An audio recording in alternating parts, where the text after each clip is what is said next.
warahmatullahi wabarakatuh.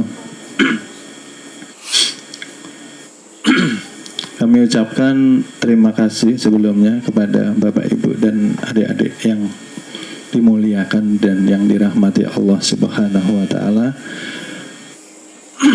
Semoga Allah limpahkan rahmat hidayah karunia kepada kita semua untuk memahamkan ilmu daripada yang diajarkan di perguruan, supaya memberikan istiqomah ibadah kepada kita semua, mengampuni dosa-dosa kita semua, memberikan husnul khotimah di akhir kehidupan kita. Amin amin ya rabbal alamin. Sebelum kajian di sini kami ingin menyempatkan menjawab pertanyaan dari murid yang baru masuk. Jadi sebelum dimulai pelajaran, kami akan berusaha menjawab beberapa pertanyaan dasar di sini.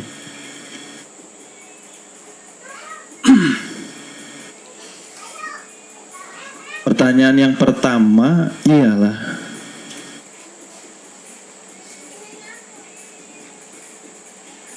ada 4 nafsu, yaitu yang pertama, mungkin ini maksudnya alwamah, amarah, mutmainah. Kami belum menemukan nafsu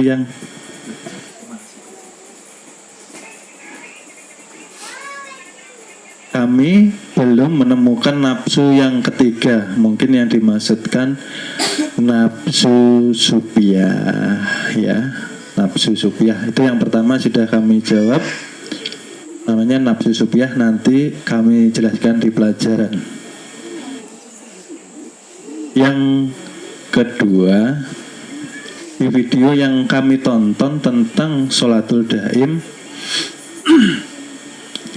juga sempat dikatakan bahwa ujung hidung sebagai tempat kesaktian. Seperti apakah penjelasannya? Dikatakan ujung hidung sebagai tempat kesaktian karena di situ tempat titik letaknya nafsu mutmainah. Nanti juga kami akan jelaskan. Pertanyaan yang kedua sudah kami jawab.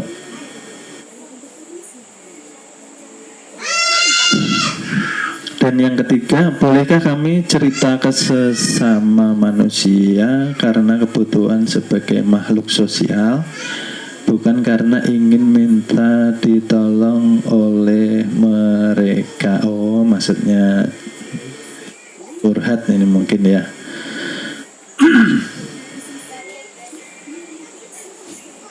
Untuk menceritakan kalau orang yang masih syariat ya silahkan, ya.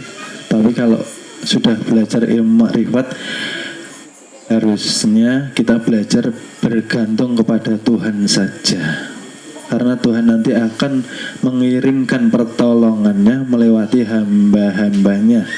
Diperkuat tauhidnya, nanti kami jelaskan. Yang keempat, hakikat kita sebagai makhluk cahaya itu seperti apa penjelasannya? Karena di pembahasan dikatakan fitrahnya suci. Oh, maksudnya makhluk cahaya karena kita berasal dari nur junjungan Nabi besar Nabi Muhammad Sallallahu Alaihi Wasallam. Oleh sebab itu, di nama suci yang kedua dikatakan, menyatakan bahwa di dalam diri kita Allah titipkan nur junjungan Nabi besar kita. Sudah kami jawab yang keempat. Yang kelima, dikatakan bahwa sholatul daim merupakan penyempurna dari ibadah ruhani kita. Kita harus bisa merasakan sampai bisa merasakan energi dari Allah, ya. Karena kita tidak boleh mengatur untuk nafasnya. Bagaimana cara melatihnya, ya? Melatihnya dengan memakai cara hanya merasakan, ya. Energi mungkin yang dimaksudkan daya hidup ini, daya hayat dari Tuhan, ya. Lalu yang keenam, di video yang kami tonton dikatakan bahwa kita bersama Allah dan Rasul, tapi Rasul yang dimaksud bukan Rasulullah, melainkan ruh yang dibagikan ke setiap makhluk. Apakah ada kaitannya dengan makhluk cahaya? Ini satu sumber sebetulnya bahwa yang dikatakan Rasul itu utusan yang ada di setiap diri manusia.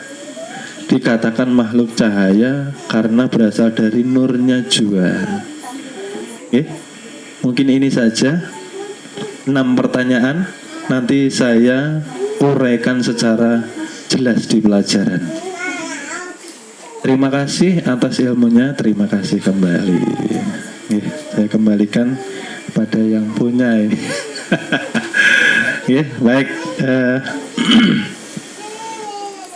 Akan kita mulai pelajaran majelis taklim hari ini. Baik, Bapak Ibu adik-adik yang dirahmati Allah Subhanahu wa Ta'ala, akan kita mulai pelajaran ilmu mengenal diri, pelajaran ilmu tauhid, pelajaran ilmu makrifat, yang hanya penerangan ini untuk murid saja. Selain murid tidak diperkenankan untuk mendapatkan penerangan, karena tanpa menjadi murid tidak ada yang menjadi penanggung jawab, tidak ada yang menjadi pembimbing, atau tidak ada yang mendampingi di dunia sampai nanti di akhirat. Di masa jahiliyah waktu itu di Arab Saudi, Rasulullah diturunkan oleh Allah untuk memperbaiki akhlak bangsa Arab yang masih jahiliyah. Akhlak yang